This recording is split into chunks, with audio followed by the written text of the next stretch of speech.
আশা করি সবাই ভালো আছো, সুস্থ আছো এবং নিরাপদে আছো। শিমুল মেমোরিয়াল নর্সারি স্কুল অ্যান্ড কলেজের সপ্তম শ্রেণীর বিজ্ঞান ক্লাসে তোমাদের সবাইকে স্বাগত জানাচ্ছি। উপস্থাপনায় আমি Sabrina Arin Sathi, Shimul memorial nursery school and college, Rajshahi. দেখো, আজকে আমাদের পাঠের বিষয় কি? পারিপার্শ্বিক পরিবর্তন ও বিভিন্ন ঘটনা। অধ্যায় হচ্ছে 11। এটা প্রথম অংশটুকু কিন্তু আমরা গত ক্লাসে পড়েছি। আজকে আমরা এর শেষ অংশটুকু নিয়ে আলোচনা করব। শুরুতে আমরা দেখে নিই শিখন ফলে কি কি রয়েছে, অর্থাৎ এই ক্লাস শেষে তোমরা কি কি শিখতে পারবে। প্রথমে দেখছো কি সালোক সংশ্লেষণ, পানি চক্র, কার্বন চক্র, অক্সিজেন চক্র সম্পর্কে বলতে পারবে। তার মানে আজকে আমরা দেখতে পাচ্ছি যে অনেকগুলো জিনিস নিয়ে আমরা মোটামুটি আলোচনা করব।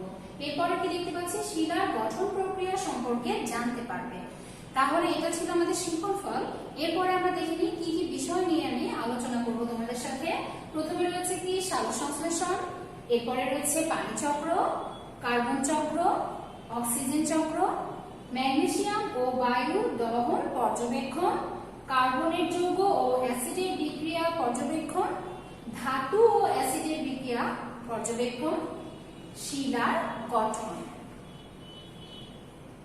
তাহলে দেখো, শুরুতে যে টার্মটা রয়েছে কি সালোক সংশ্লেষণ। এটা একবারে খুবই একটা কমন টার্ম, এটার সাথে তোমরা আগে থেকেই পরিচিত। তোমরা এটা অনেক আগে থেকে এটা সংজ্ঞা পড়ে আসছো, প্লাস এটা ডিটেইল জেনে আসছো। তো তারপরে আমাদের এই অধ্যায়ে যেহেতু এটা রয়েছে সেটা নিয়ে আমরা আরেকটু আলোচনা করি। দেখো, তো সালোক সংশ্লেষণ যে প্রক্রিয়াটা সেটা সাধারণত কোথায় হয়? সেটা হয় উদ্ভিদে। উদ্ভিদের হচ্ছে কি, যে উদ্ভিদের যেসব অংশে ক্লোরোফিল রয়েছে সেসব অংশে কি হয়, এই সালোক সংশ্লেষণ ঘটে। আর উদ্ভিদ কি করতে পারে? এই সালোক সংশ্লেষণ প্রক্রিয়ার মাধ্যমে খাদ্য তৈরি করতে পারে। তাহলে দেখো, খাদ্য যখন তৈরি করছে, এই যে আমরা জানি আমরা বায়ু থেকে যে অক্সিজেনটা গ্রহণ করছি সেটা আমরা কোথা থেকে পাই? সেটা আমরা কোথা থেকে পাই? সেটা আমরা পাই গাছ থেকে বা পরিবেশ থেকে পাচ্ছি। তাহলে পরিবেশ থেকে যে পাচ্ছি, কিভাবে পাচ্ছি? গাছ কি করছে, আমরা যে কার্বন ডাই অক্সাইডটা ছেড়ে দিচ্ছি সেটা কি করছে? সেটা গাছ কি করছে? এই কার্বন ডাই অক্সাইড আর বাতাসের যে জলীয় বাষ্প রয়েছে সেটা কি করছে?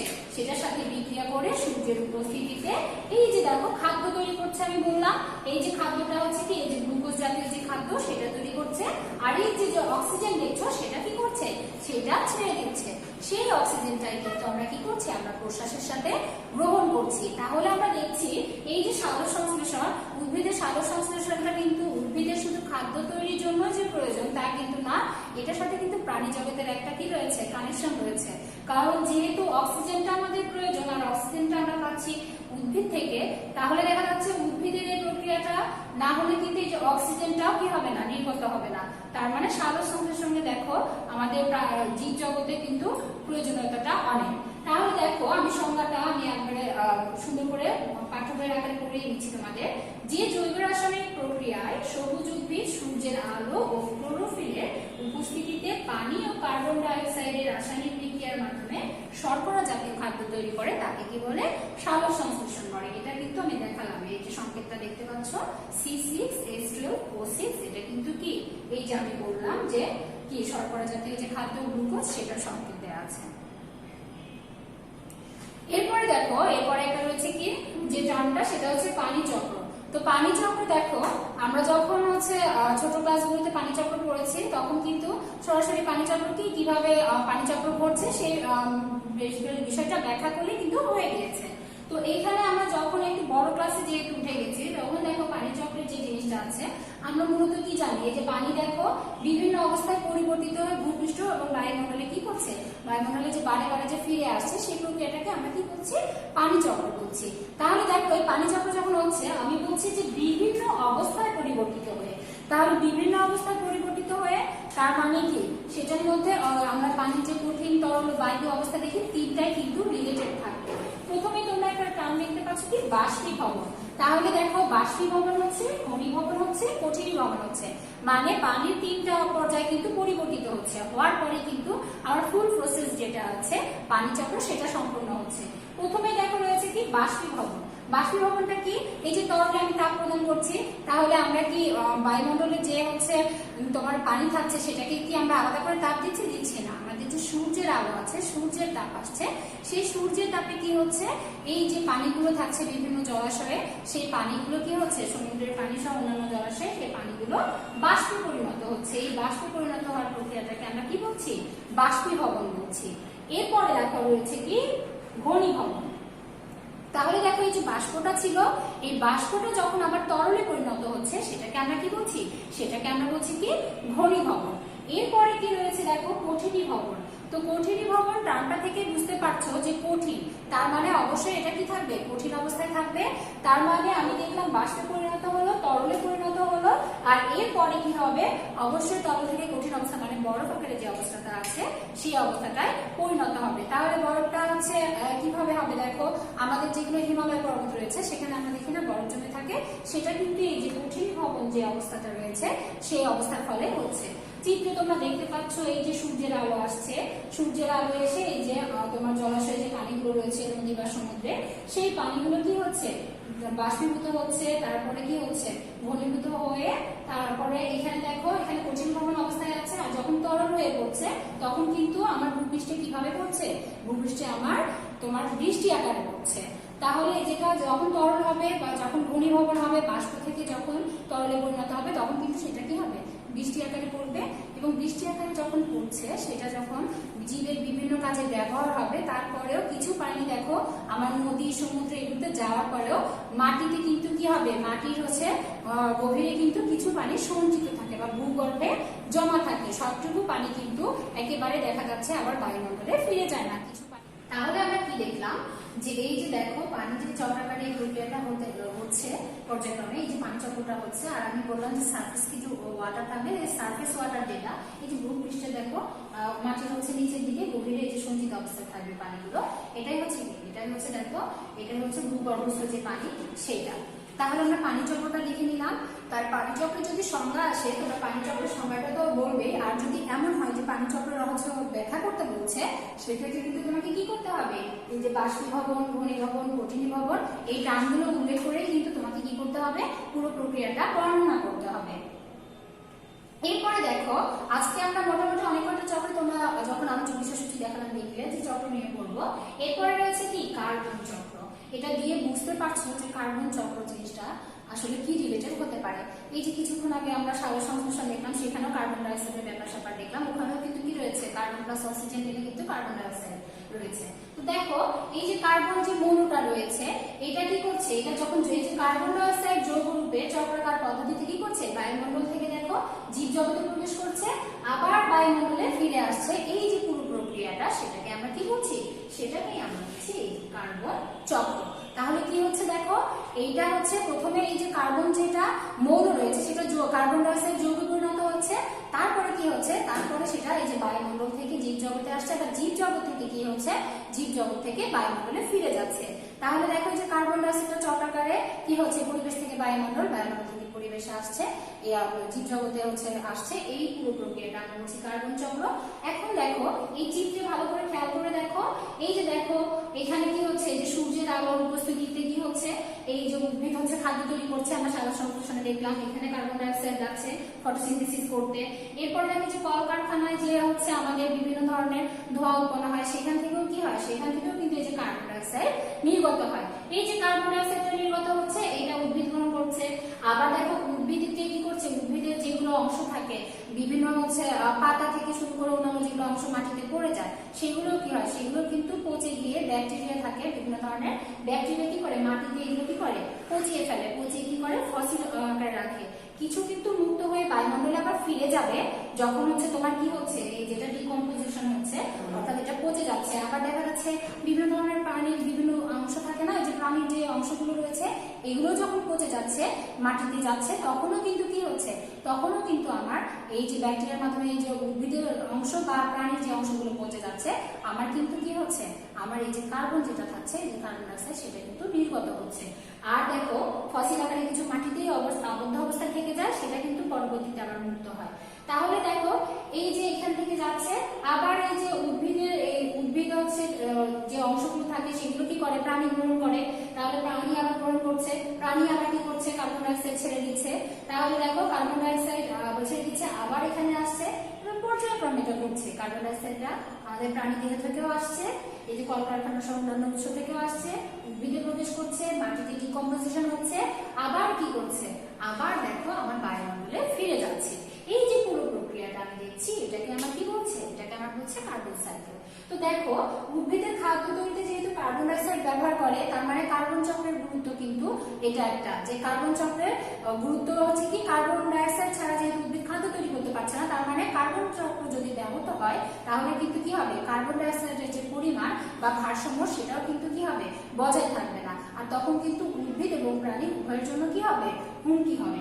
এরপর দেখো জীবাশ্ম জ্বালানি তৈরিতে ভূমিকা রয়েছে। ওই যে আমি বললাম না, মাটিতে সবকিছু পচে যাচ্ছে, উদ্ভিদের বিভিন্ন উচ্ছিষ্টাংশ, লতা পাতা থেকে শুরু করে অন্যান্য যে অংশ থাকে, বা বিভিন্ন প্রাণী দেখা যায় যে মারা যায় না, মারা যাওয়ার পরে সেগুলো কি হয়, মাটিতে তো মিশে যায়। তারপরে আমরা দেখা যায় যে বিভিন্ন যে উচ্ছিষ্টাংশ থাকে, মাছ হোক বা প্রাণীর উচ্ছিষ্টাংশ, ওগুলো ফেলে দিয়ে ওগুলো অবশ্যই কি হয়, মাটিতে কিন্তু পচে যায়।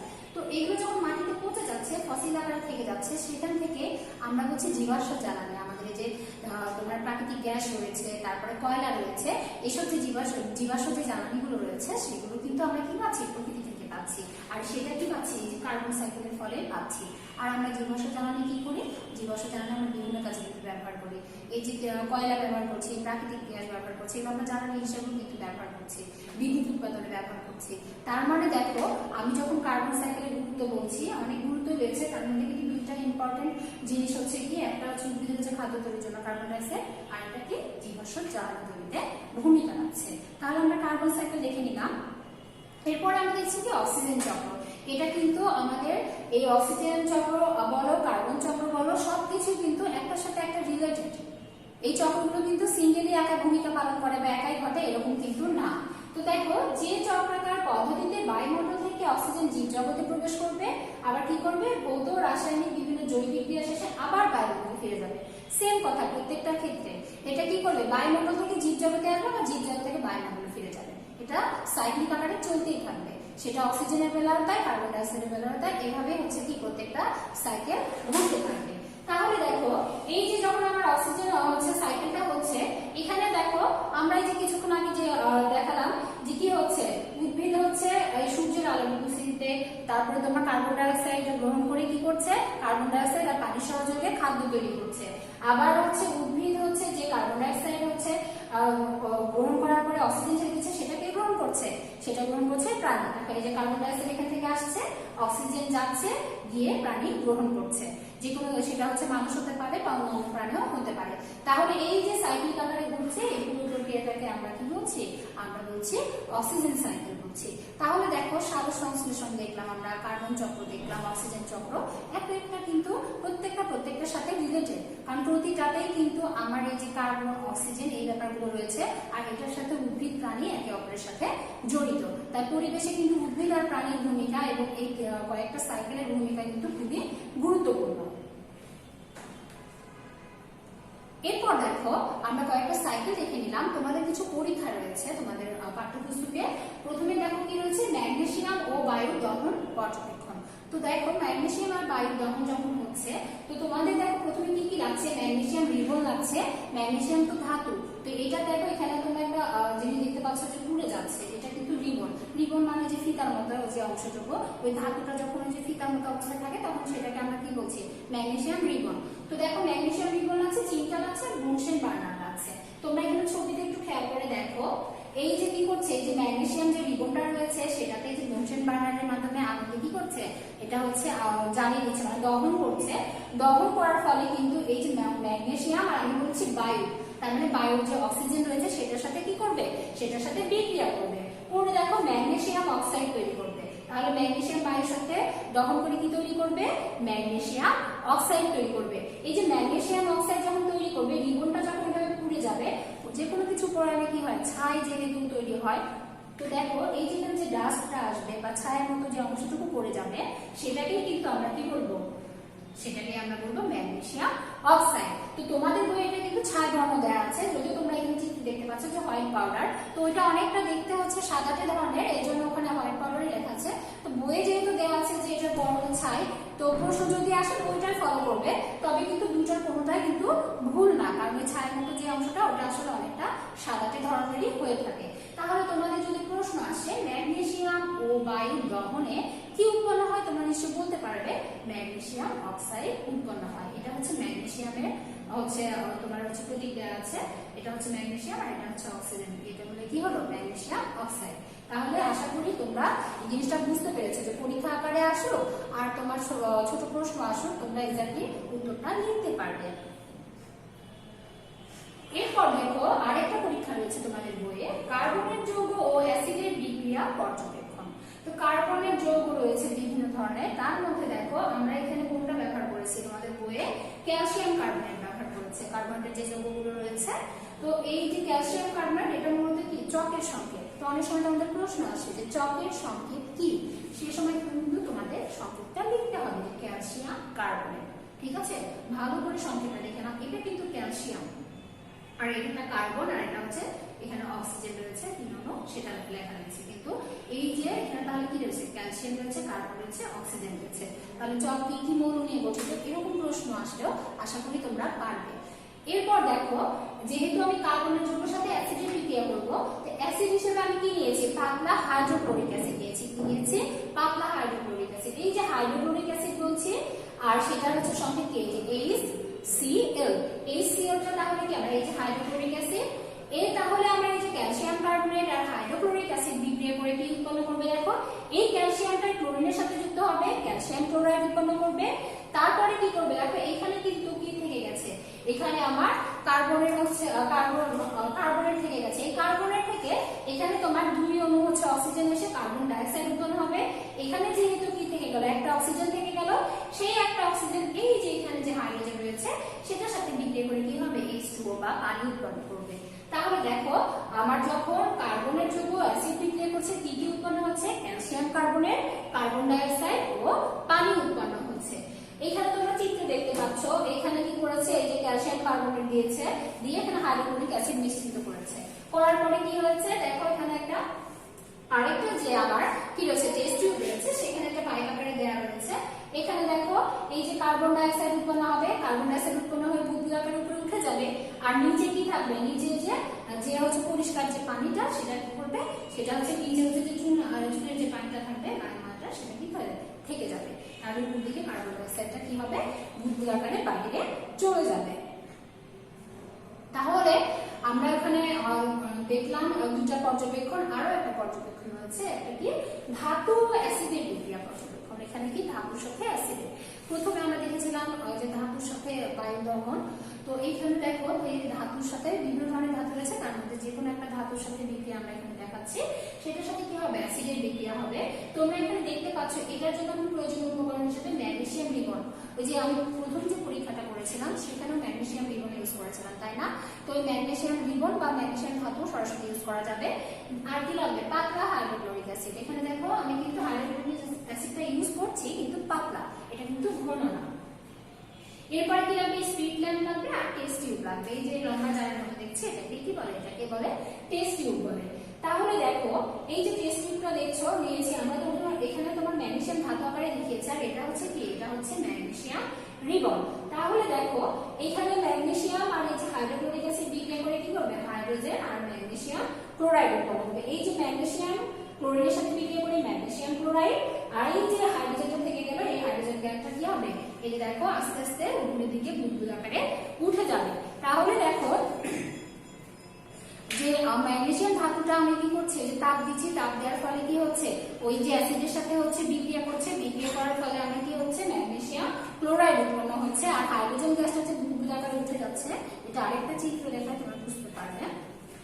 তাহলে দেখো এই যে দেখো মেটাল, এখানে তোমার ম্যাগনেসিয়ামের ওই যে মেটালটা দেওয়া আছে, অন্যান্য যে কোনো মেটাল ইউজ করতে পারবে। আর এখানে অ্যাসিড সলিউশনটা দেওয়া আছে, মানে অ্যাসিডের দ্রবণ। এখানে দেওয়ার পরে কি হচ্ছে, আমি বলেছিলাম যে তাপ দিলে তোমার কি হবে, তাপ দিলে হাইড্রোজেন গ্যাসটা কি হবে, বুদবুদ আকারে উপরে উঠে যাবে। তাহলে ওখানে যে হাইড্রোজেন গ্যাসই যাচ্ছে কিনা সেটারও একটা পরীক্ষা রয়েছে। এখানে দেখো একটা ম্যাচের কাঠি আমি কি করব, জ্বালিয়ে যখন ওই বিক্রিয়াটা হবে মুখের কাছে ধরবো, যখন বুদবুদ আকারে গ্যাস উপরে উঠে যাচ্ছে, তখন দেখো এই যেখানে পপ সাউন্ড, মানে পপ পপ একটা সাউন্ড হবে। ওই সাউন্ডটা থেকে কিন্তু আমি বুঝতে পারবো যে গ্যাসটা হচ্ছে নির্গত হচ্ছে, সেটা হচ্ছে কি, সেটা হচ্ছে হাইড্রোজেন গ্যাস। তাহলে আমরা কি 3টা হচ্ছে পরীক্ষা দেখে নিলাম। তো যেহেতু তোমরা যখন বড় ক্লাসে উঠবে, 9 10 উঠবে, তখন কিন্তু এগুলো তোমরা প্র্যাকটিক্যাল আকারে করে দেখতে পারবে। এই জিনিসগুলো খুব সতর্কতার সাথে টিচারের উপস্থিতিতে করতে হয়। তো তোমাদের যেহেতু ভিডিও ক্লাস হচ্ছে, এই জিনিসটা আসলে ওভাবে দেখানোর সুযোগ হচ্ছে না। তবে এই জিনিসগুলো তোমরা যখন বড় ক্লাসে উঠবে অবশ্যই এগুলো হাতে কলমে শিখতে পারবে, তখন দেখবে অনেক ভালো লাগবে। তবে বুঝে বুঝে পড়ার চেষ্টা করবে, এখান থেকে যাতে যে কোনো ধরনের প্রশ্ন আসবে তোমরা পারো। এরপরে আমরা কি দেখছি, এরপরে আমরা দেখছি শিলার গঠন। তো শিলা জিনিসটা কি দেখো, বিভিন্ন প্রকার খনিজের সমন্বয়ে ভূত্বক গঠনকারী যে পদার্থ সেটাকে আমরা কি বলছি, সেটাকে আমরা শিলা বলছি। নর্মালি আমরা কি করি, যখন হচ্ছে বৃষ্টি হয়, বৃষ্টির সাথে অনেক সময় শিলা পড়ে না, নদীর কাছে শিলা বৃষ্টি পড়ছে সাদা সাদা খন্ড আকারে। তো এই ওটার নামে শুধু ওটা তো তোমরা মোটামুটি সবাই দেখেছো। তো দেখো আমি বলছি যে খনিজের সমন্বয়, তার মানে বিভিন্ন ধরনের খনিজ পদার্থ থাকবে, সেটার সমন্বয়ে ভূত্বক যে গঠন করছে, মানে মাটির যে স্তরটা সেই গঠনকারী বিভিন্ন উপাদান থাকবে। তো এই যে আমি শিলা দেখছি, শিলা আবার দেখো শিলা হচ্ছে 3 ধরনের রয়েছে। তার মধ্যে রয়েছে কি, এই যে আগ্নেয় শিলা, রূপান্তরিত শিলা, আর হচ্ছে পাললিক শিলা, এটা তোমাদের বইয়ে দেওয়া আছে। এখন দেখো প্রথমে কি রয়েছে, আগ্নেয় শিলা। আমাদের এই যে আগ্নেয়গিরি হয় না, আগ্নেয়গিরি যখন হয় তখন কি হয়, আমরা দেখি যে আগ্নেয়গিরি থেকে কি হয়, যখন হচ্ছে ভিতরে যে বিভিন্ন গলিত পদার্থ কি হয়, লাভা আকারে বের হয়ে চলে আসে, তাই না? তো আগ্নেয় শিলা যখন উৎপন্ন হচ্ছে তখন কিন্তু কি হচ্ছে, যে গলিত ম্যাগমা বা লাভা যখন কি হচ্ছে, ওই যে আমার আগ্নেয়গিরির ফলে কি হচ্ছে, গলিত যে অংশগুলো থাকছে, এই যে ম্যাগমা বা লাভা, সেগুলো অভ্যন্তর থেকে বের হয়ে আসছে তোমার আগ্নেয়গিরির জ্বালার মধ্যে, তোমরা উপরের দিকে যে অংশটুকু থাকে, তখন কিন্তু কি হচ্ছে, তখন এসে জমা হলে যখন জমাট বন্ধ হয়ে যাবে সেটাই কিন্তু আগ্নেয় শিলা। যেহেতু যে আগ্নেয়গিরি উদ্গীরণের ফলে হচ্ছে, সেখান থেকে কিন্তু দেখো আগ্নেয় শিলা। তাই আমার মনে হয় যে সংজ্ঞার হচ্ছে টপিকটা থেকে আমার সংজ্ঞাটা কি হবে মোটামুটি তোমরা ধারণা পেয়ে গেছো। এর মধ্যে দেখো কিছু উদাহরণ রয়েছে, ব্যাসল্ট রয়েছে, গ্রানাইট রয়েছে, সিয়েনাইট রয়েছে। এগুলো কি, এগুলো হচ্ছে আমার আগ্নেয় শিলার উদাহরণ। তাই তুমি যখন পড়বে অবশ্যই উদাহরণগুলো পড়বে। তো এখানে দেখো বইয়ে তোমাদের একটা দুটো উদাহরণ দেওয়া আছে, আমি আবার সেক্ষেত্রে তোমাদের কয়েকটা বাড়তি উদাহরণ দিয়ে দিয়েছি। আশা করি তোমরা উদাহরণ সহ খুব ভালোভাবে পড়বে। এরপরে দেখো, এরপরে রয়েছে কি পাললিক শিলা। তো পাললিক শিলাটা দেখো কি, এই যে আমার যে জমাটবদ্ধ যে শিলাটা ছিল আগ্নেয় শিলা, সেটা কি হচ্ছে, রূপান্তরিত শিলা বা বিভিন্ন ভাবে মনে করো ক্ষয়প্রাপ্ত হচ্ছে। ক্ষয়প্রাপ্ত হয়ে হয়ে এই যে আমাদের মাটিতে পলি জমে না, হচ্ছে পানিতে পলি জমে, নদীতে পলি জমে, আস্তে আস্তে এগুলো ক্ষয়প্রাপ্ত হয়ে যখন পলি আকারে সঞ্চিত থাকবে, আমরা বলি না পলি মাটি বা নদীতে পলি জমেছে, এই পলি আকারে যখন সঞ্চিত থাকবে এবং জমাটবদ্ধ হয়ে যে শিলাটা তৈরি করবে, তার মানে এটা কিন্তু ক্ষয়প্রাপ্ত হবে। ক্ষয়প্রাপ্ত হয়ে পরে কি হবে, পলি আকারে সঞ্চিত থাকবে, সেই অবস্থাটাকে আমরা কি বলছি, সেই শিলাটাকে আমরা বলছি পাললিক শিলা বলছি। পাললিক শিলার উদাহরণের মধ্যে কি রয়েছে দেখো, বেলে পাথর রয়েছে, শেল রয়েছে। তারপর দেখো আমাদের রয়েছে কি, এরপরে আমাদের রয়েছে রূপান্তরিত শিলা। তো রূপান্তরিত শিলাটা দেখো, এই যে পাললিক শিলা রয়েছে, এটা কি হবে, অত্যাধিক তাপ আর চাপে যখন পরিবর্তিত হয়ে যাবে, হয়ে যে অবস্থাটা দাঁড়াবে, সেটাকে আমরা কি বলবো, সেটাকে আমরা বলবো রূপান্তরিত শিলা। তারপর দেখো রূপান্তরিত শিলার যে উদাহরণটা রয়েছে, মার্বেল এবং গ্রাফাইট। এই দুইটা খুবই একটা কমন জিনিস। মার্বেল তো তোমরা ছোটবেলা অনেক খেলেছো, মার্বেল তো সবাই চেনো। তাহলে মার্বেলটা দেখতে কিরকম, আর গ্রাফাইট, গ্রাফাইট হচ্ছে আমাদের যে পেন্সিলের হচ্ছে শীষ থাকে ভিতরে যে অংশটা থাকে, সেটাই হচ্ছে কি, সেটা হচ্ছে গ্রাফাইট। তাহলে আমরা দেখলাম যে তোমার এখানে ব্যাসল্ট, গ্রানাইট হচ্ছে সিয়েনাইট ছিল আগ্নেয় শিলাতে, আর এখানে বেলে পাথর শেল ছিল কোথায়, সেল ছিল পাললিক শিলাতে, আর আমার মার্বেল, গ্রাফাইট রয়েছে রূপান্তরিত শিলাতে। তোমরা উদাহরণগুলো আলাদা আলাদা করে আইডেন্টিফাই করে পরে মুখস্থ করবে, যাতে করে তোমাদের কোনো উদাহরণ আসলে বা যে কোনো কিছু আসলে ভুল না হয়। শিলার প্রকারভেদ দেখো, এই যে শিলার প্রকারভেদের যে ছবিগুলো রয়েছে তার মধ্যে কি কি রয়েছে, এই যে দেখো আমি দেখালাম আগ্নেয় শিলা, আগ্নেয় শিলার এখানে কিছু ছবি দেওয়া রয়েছে, তারপরে পাললিক শিলা দেখালাম, রূপান্তরিত শিলা দেখালাম, সবগুলো কি এখানে উদাহরণ দেওয়া আছে। এই ছবিগুলো দেখছো, রূপান্তরিত, তারপরে তোমার পাললিক, আর এখানে কি রয়েছে, এখানে রয়েছে আগ্নেয় শিলা।